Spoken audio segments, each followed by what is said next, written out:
n'ihi na gị onwe gị jupụtara na ebere na ịhụnanya ọ bụ gị ga-echekwa Izrel na ndụ ya niile na azịza o Chineke jike niile anyị ji ume na-ayọ gị ka ị were obi ebere gị na mmasị gị gọzie ụmụnne anyị ndị a Catherine na Nestor nwere ike nke amara gị chekwaba ha gọzie ha ka mmiri nsọ anyị na-efe ha site ngwụcha nke baptizim ka ha si na nweta oke nke gosi ala mgbe niile site na Kristi wepụtụta afọ gị ka ochie bịa ka eme uche gị n'ụwa dị ka esi mee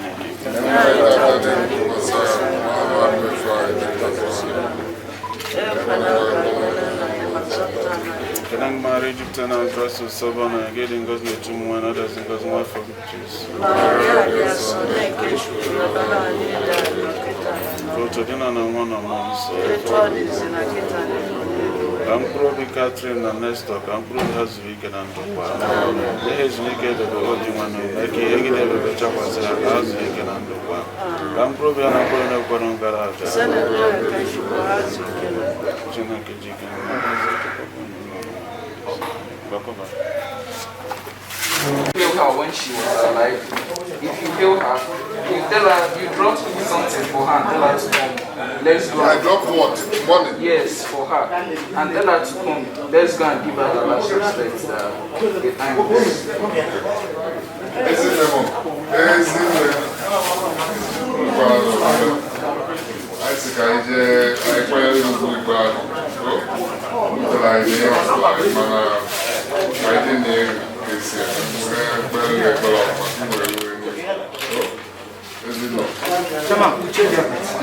Oh, the two sides, the two sides. The two sides. Oh, no.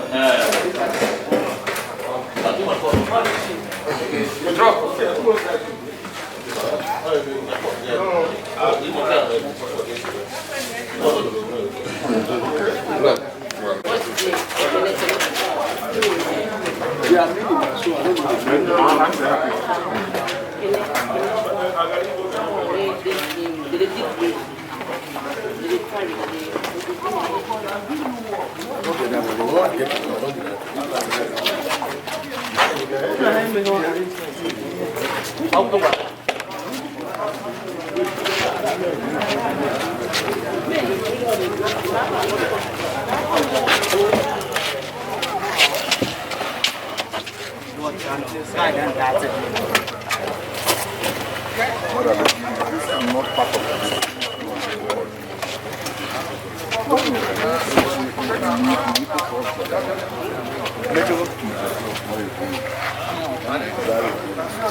Where's in there? See what you want? See, Mama.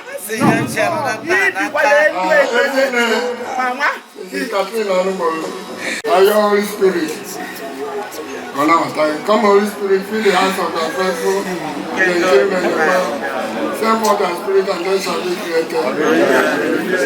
Let us pray. Oh God, who has fed the hands of the faithful by the light of the Holy Spirit, grant that by the gift of the same Spirit, we may be truly wise, and ever rejoice in His consolation through Christ our Lord. Amen. Eternal rest grant to them, O Lord.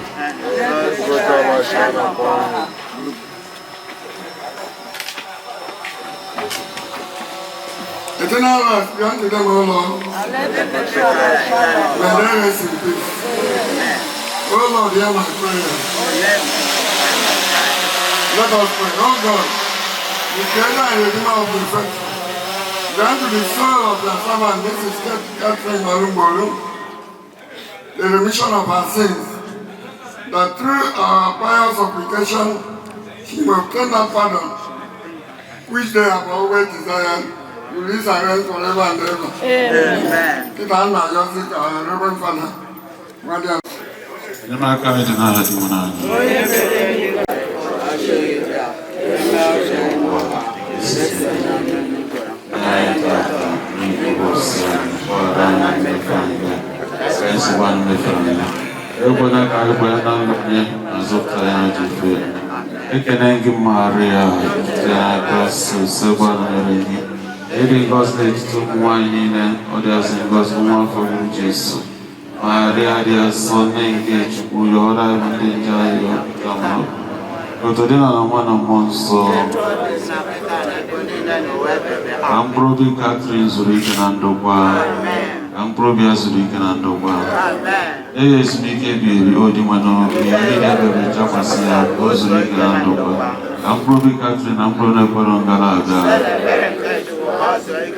Chineke chikene na anyị na-enye gị ekene na ndụ nke inye Catherine owe nwe ike bigide wee ruo oge ugbu a ọ masịrị gị kpọrọ ya nọ ebe e mere owe ruo onye ezinụlọ a wee si ebe a wee bido njem ya n'ụwa ugbu a anyị tụnatara ya n'ụlọ ebe o si wee bido ebe isi wee kee ya wee si wee kpọpụta ya n'ụwa anyị na-enye gị ekene ugbu anyị tụnatara ya n'aha Jizọs Kraịst onye nwanyị onye nwanyị nọnyere unu Chineke chikene na-egozi ma chekwaba anyị na nwa na mmụọ nsọ udo dịrị unu wee bido ụwa dịka fada si wee kọwa ekele unu rinne dịka long family na-ekele unu ma na-asị ka a na-ayọzi ka eme iru anyị na ka ọ gazie n'udo ka mkpụrụ obi nwanne anyị nwaanyị wee zuru ike na ndokwa na Jizọs Kraịst bụ onye nwe anyị. Thank you very much all of you. Thank you. Mama na tagaini ya subieva. So ina bata fazi ya feeling mama na. So aina morom even you were there and I because I is the mother.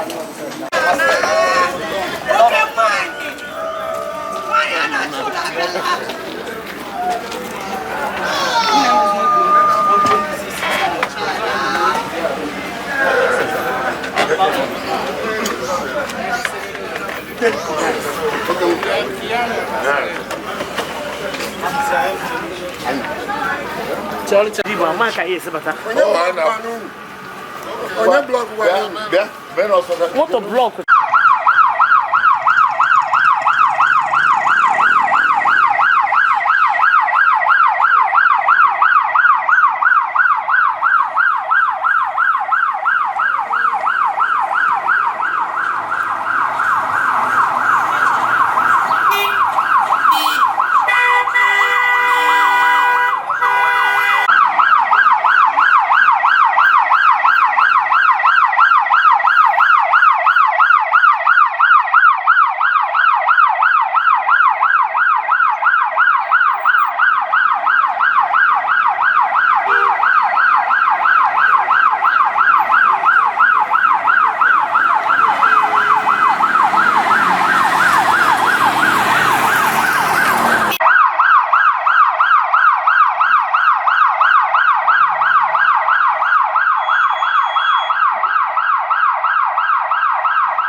on the remains of late Ezinne Catherine Onugbolu. The body has finally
by pronouncing the gunshots.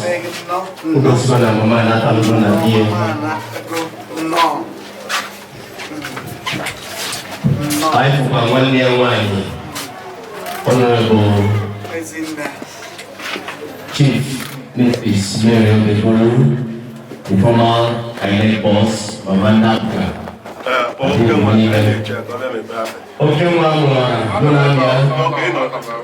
Okay. Hey. Mufaka kaile kenupa of young kennels of wheelchair. Na mortuary. I will go. I beg you. I am a big job. Hey! There were somebody were there when you were back.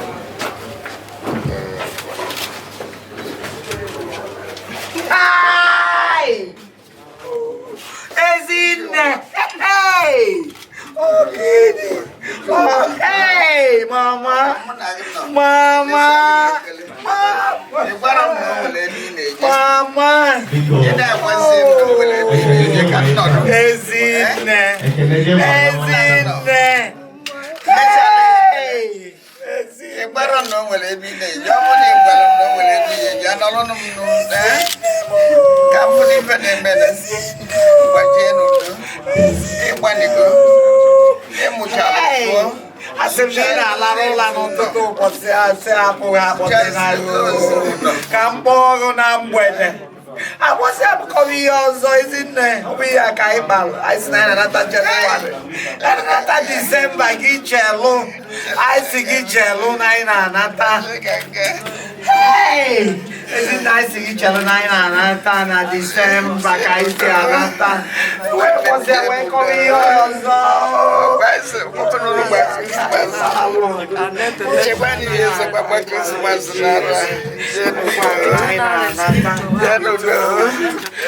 Yes, to accord this. To accord. 15 minutes after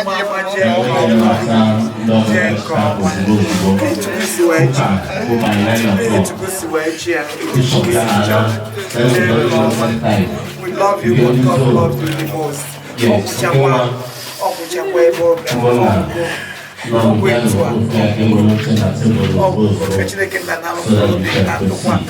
You will ever be in our mind. Your memory will never fade away. Your memory will never fade away. Oh, Jacob, I become the wine nature tie there. Better within our name, Ilugo, Ijabego. Nature tie there. Better, oh, the wine,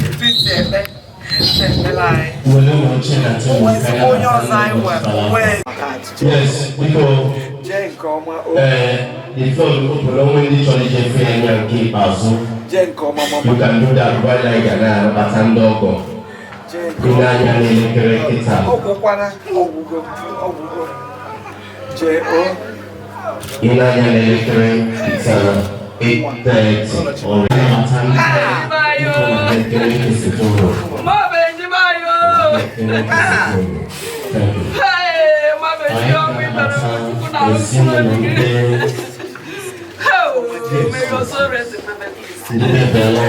you fought a good fight. You fought a good fight and you won. You fight a good fight, you won. Imerigo, Jelebo, Chetai.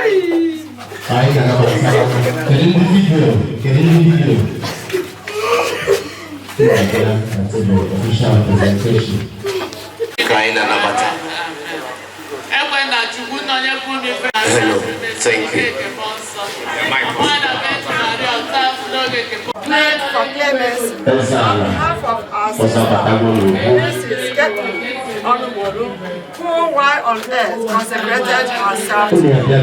Forget not the devotion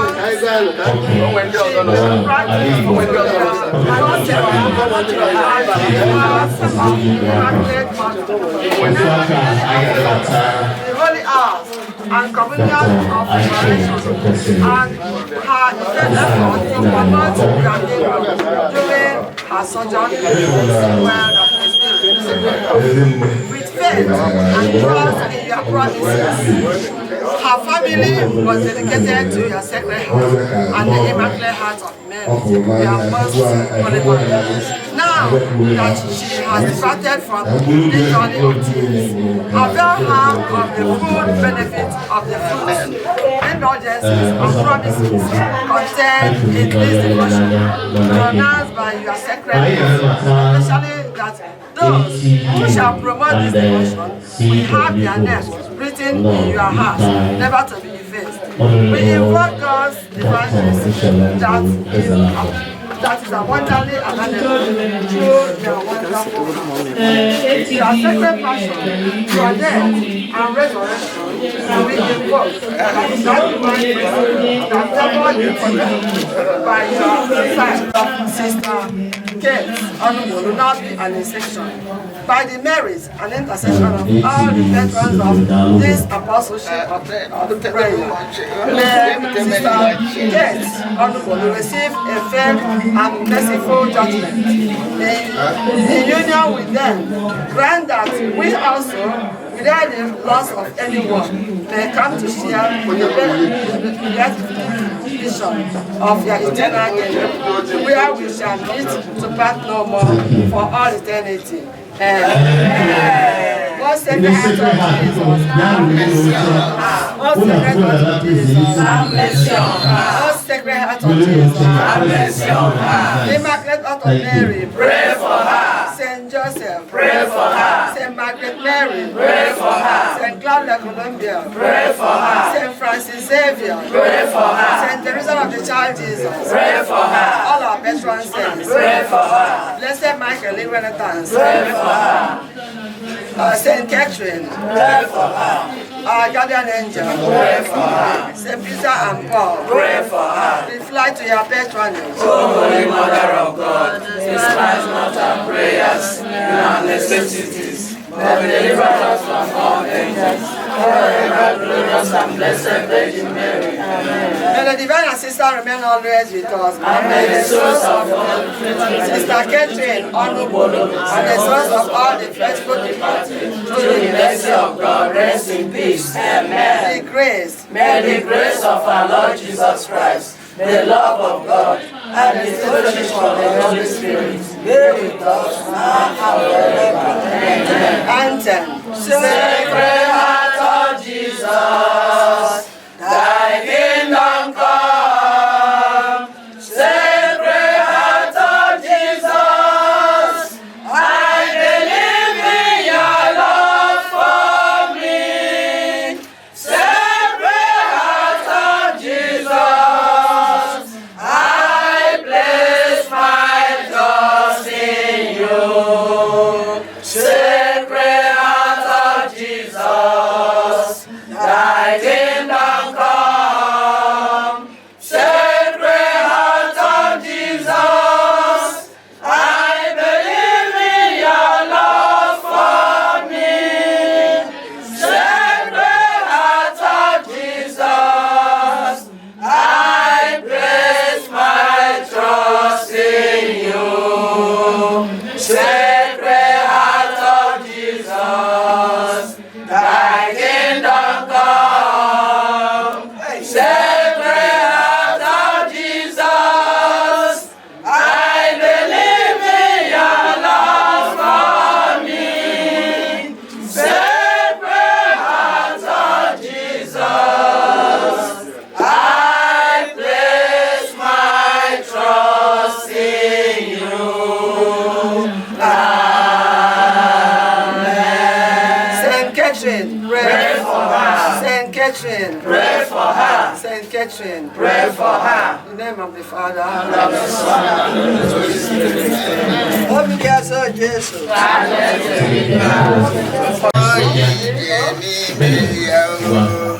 One name, Baje Koma, Obai Baja Christmas. One I got not child. The child, Baron Nini, you were one name. Manasa can go up. Oh, yeah, Let's be brief. we say, I know my power. And I had Jesus. From fraternity of Christian Monarchia, Nachika Palafra, Gansia Notuba, Yaji Koma, Sidahana Mama, Koma, thank you. The baby along, anyone mother down, hello, down.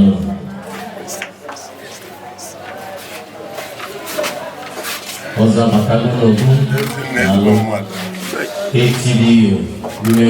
Carry this flag. From fraternity of Christian model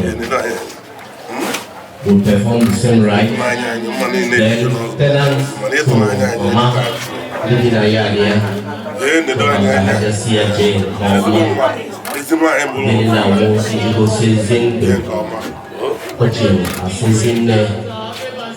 She is the clan mother of a member of Sacred Heart of Jesus, a member and the grandmother of St. Andrew's Parish, and others. The brief this because time had run. we're going to have a celebrated Mass by Most Reverend Dr. Jonas Benson, the Bishop of New Diocese. The Christian mothers, the late I beg you, I say bye. Mama, we don't know why they say in a casting night, yes, I know you kiss you to a cassia, Mamma. The talk is very well. Aqua, Nebuka, we're not covered. When I say night, yes, I know. I'm probably got in Cabro in the Pano. Neku raise the wine, Neku raise the wine, not funny. Study this. Momindo, hey, nothing.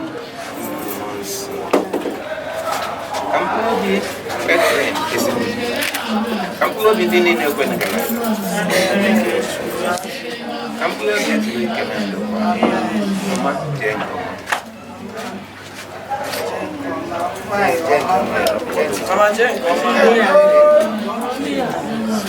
Come the tenants. The tenants. Mama,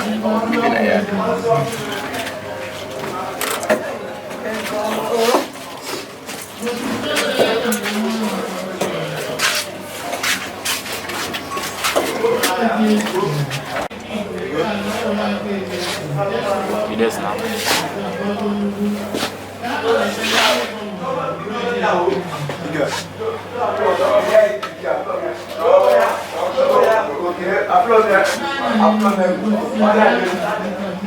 Announcing the arrival of the parish priest, St. Joseph, Father Dr. Anthony Nike, Father Yakubu Nje Dalu. Jakuta moja jina alikuwa muda na wale kuliko jalo mageme kunzuike.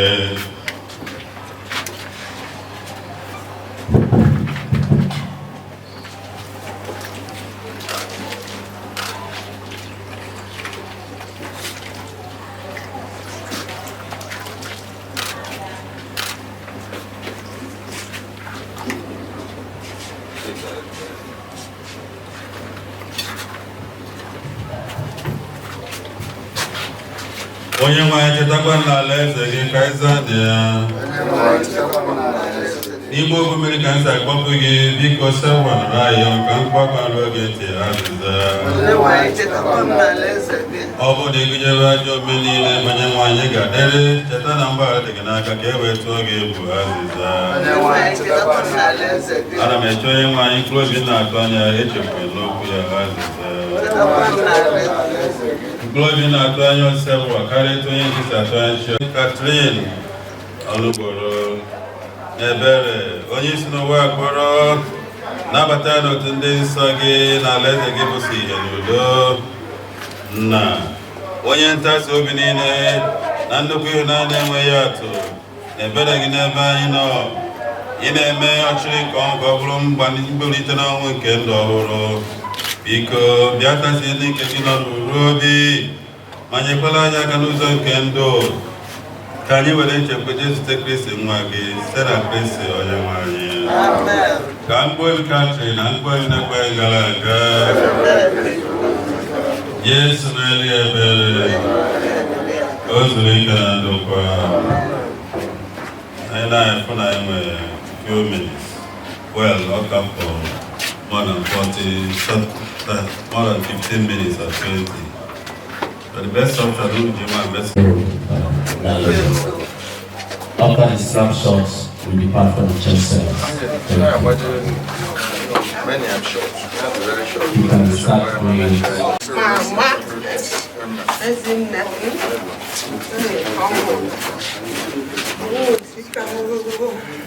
Ndo, pana.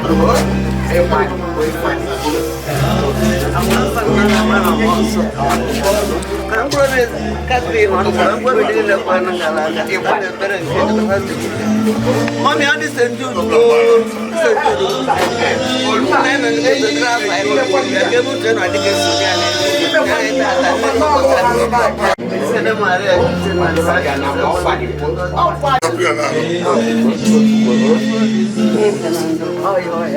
oh one name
Catherine Onugbolu, Minister of Electoral and Political Board after the Bayana said, I need a bit to even just a crisis, a political ban on we have medical Tanina Yakan of Political.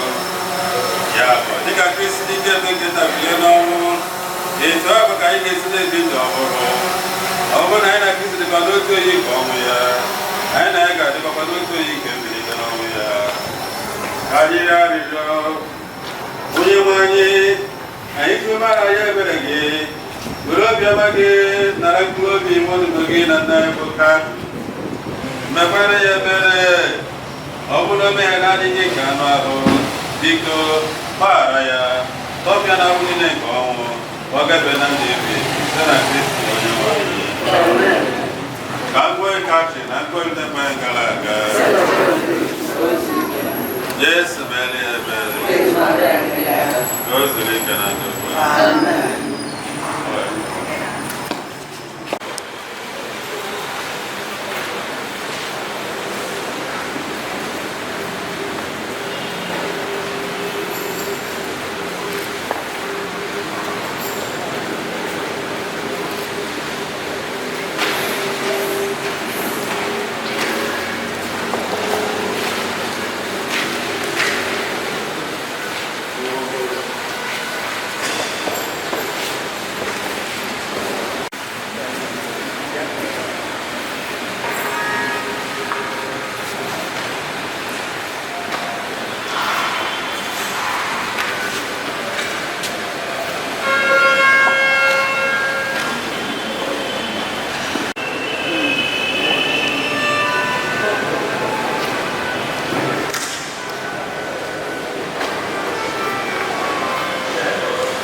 niile n'ọyọ ndị fana na-alụlụ na St. Andrew Catholic Church na ndị ụka niile na-anabata mmadụ niile n'ọyọ maka Okoye ọ bụ nwanne anyị bụkwa Bishop of Nnewi Diocese. My Lord, you are most welcome. Anyị na-anabatakwa n'ọyọ ndị fada niile nọ unu bịara ọfụma. Anyị na-anabatakwa ndị sista, na-anabata ndị brọda, anyị na-anabata ndị nna, ndị nne, ndị ntorobịa, ndị na-agbụrụ n'ọta, ndị kwaya. Odu nọkwazi n'etiti anyị, anyị na-anabatakwazi ya. Anyị na-anabatazi ezinụlọ ndị ihe dabasalụ na-ayọ ha ka Chineke nyere aka n'elimozu a. Anyị chịkọọ obi anyị na mmụọ anyị ọnụ. Anyị na-anabatakwa ada Igbo niile nọ n'etiti anyị ọma anyị na-ekwuma. Anyị na-ayọzi nna anyị bụ Most Reverend Dr. Jonathan Bensi Odulanya na Yamaskawa. My Lord, you are welcome. Anyị ekele the Episcopal Vicar na-ezigbote nnabata ọ nabatara anyị na parish priest. Dịka o si wee yọgo anyị na-emenye aja misa maka ezike mkpụrụ obi nna anyị bụ Catherine Onugbolu. Anyị na-enyerugo oge mmemme a nọọ nke ọma na n'udo na-enweghị nsogbu ọbụla. Ụmụnne m, iji kwado onwe anyị nke ọma maka ihe obi ndị a dị nsọ ka anyị kweta na anyị emehiela site n'igwupụta nje anyị gaa.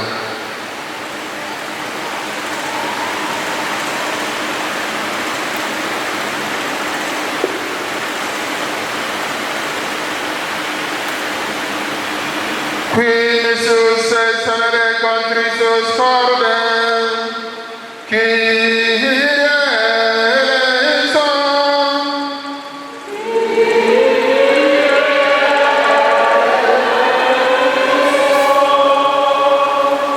Qui peccatores vocare venisti, Christe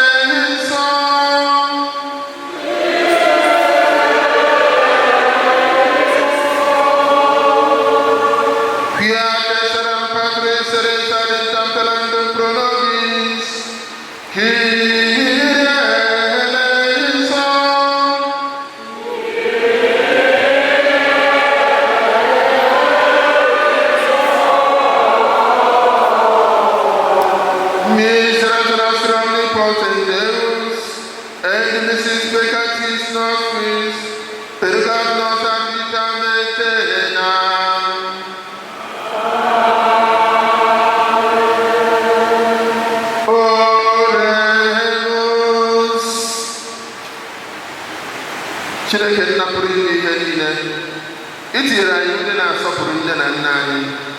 Anyị na-arịọ gị biko gbaghara mmehie nwanne anyị na nne anyị Catherine Onugbolu metara na-adịghị ike nke mmadụ.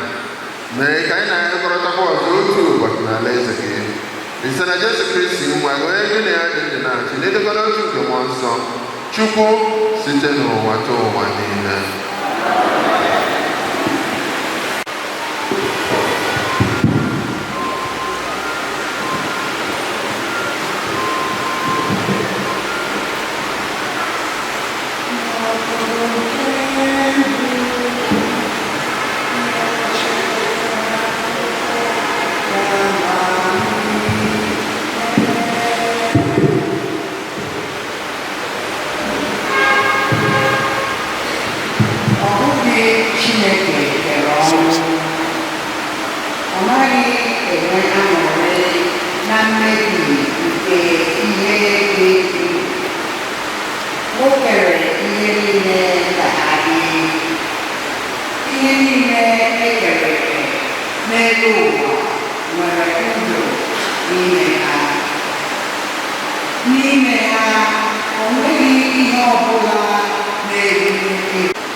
puku afọ dịkwa ka otu ụbọchị. Chineke adịghịkwa atụfu oge n'imezu nkwa niile o kwere. Etu ndị ụfọdụ si eche ma o nwere ndidi n'ebe unu nọ, maka na ọ chọghị ka onye ọbụla laa n'iyi, kama ihe ọ chọrọ bụ ka mmadụ niile chegharịa. Mana ụbọchị nke onye nwe anyị ga-abịa na mberede dịka onye ohi. N'ụbọchị ahụ, urukpu nke igwe ga-eme okwu ụzụ gabiga. Ihe niile dị n'igwe ga-agbaze n'ọkụ. A ga-ejikwa ọkụ rechapụ ụwa n'ihe niile dị n'ime ya. Ebe unu matara ihe ndị a niile ga-esi otu a laa n'iyi, olee ụdị ndụ unu ga na-ebi? O kwesịrị ka unu na-ebi ndụ nke ịdị nsọ na nke ịsọpụrụ Chineke. Na-eme n'otu a, unu nọ na-eche ọbịa nke ụbọchị nke Chukwu. Chọsikwanụ ya ike ka ọ bịa ngwa ngwa. Ụbọchị ahụ Chineke ga-amụnye eluigwe niile ọkụ ka anyị ya. Mana anyị na-atụ anya ihe Chineke kwere na nkwa bụ eluigwe ọhụrụ na ụwa ọhụrụ, ebe ezi omume ga-adịgide. Ndị m hụrụ n'anya, ebe unu nọ na-ele anya ụbọchị ahụ, gbaanụ mbọ dobe okwu unu ọcha, ka unu ghara inwe ntọpụ ọbụla, ntụpọ ọbụla n'ihu Chineke. Unu dịkwa n'udo ma ọ ga-abịa. Ghọtanụ na ogologo ndidi onye nwanyị were n'ebe unu nọ bụ ohere nzọpụta. O nyere unu dịka Pọl nwanne anyị, onye ahụ hụrụ n'anya na onye Chineke nyere ya, deelu unu akwụkwọ ozi.